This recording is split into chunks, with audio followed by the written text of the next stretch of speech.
Oh, buto-buto baka, tubig, takpan, kag pabukalan makamegs. Nakita nyo ran, kasuasuatan nga pressure cooker. Magtagalog na tayo makamegs. Oh, ayan makamegs. Pasingawin na natin yung ating pressure cooker kasi malambot na siguro yung ating baka dyan. Konti lang naman yung ating buto-buto makamegs kasi dalawa lang naman kami kakain yan. Nakita nyo yan, no? Oh, ayan na makamegs, no? Sungaw na siya. Patas na kaya akong dila kasi ngaw, sakit. Oh, buksan na naman kamigs. Wow, grabe na sabaw mga kamigs. Ga dilaw-dilaw ba?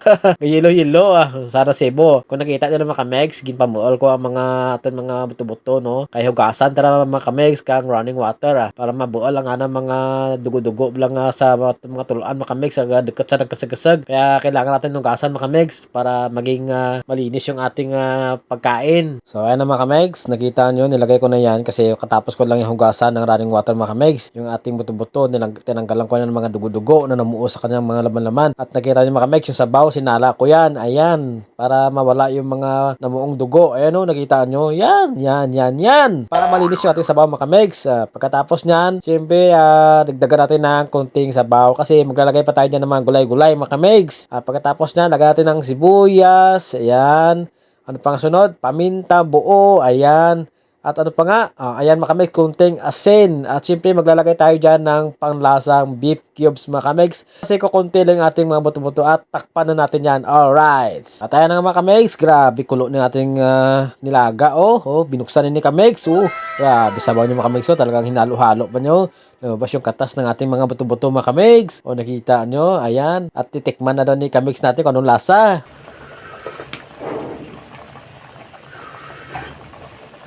Ayun mga kamigs, tapos ng tikman ni kamigs natin nilagay na niya yung kanyang mais sweet corn nga pala yan mga kamigs. Yung ating mais na ginamit dyan, kasi bagay na bagay yan sa lasa ng ating baka mga kamigs. Inubos ko na lahat ng mais dyan mga kamigs kasi mahilig din man tayo kumain ng mais. Tinakpan na natin yan mga kamigs, tapos pabukalan na lang konti, shout out lang na dyan. Ayan mga kamigs, tapos na siyang kumulo at ilagay na natin yung ating partner na pichay mga kamigs. Marami akong pichay na nilagay dyan mga kamigs kasi paborito namin yung pichay at masarap talaga kumain ng maraming gulay mga kamigs.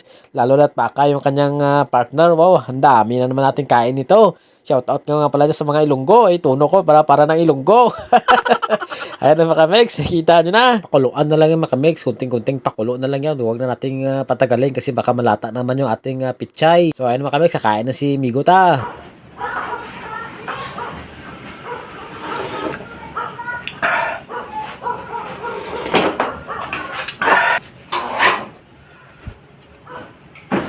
Wow, pwerte kaon migo ta ba gamual-mual gwa. Tabs apang migo ta kaon bagid maiso namit kina makamig say partner kita sa baka. Ang sweet corn ba pichay dayon ba grabe migo ta ba why ka mo na ima sina makamegs. Luto ka mo kang nilaga ka baka para makaigop na sabaw tawa migo to sa tuntat nga igop sabaw. Ka murumundat pa na mata na. Apait makamig sa bunga kanamit to galaway ko sige akon nga hambal ba. Sige na makamig sa tanawan nila migo tayo lagat tapos naman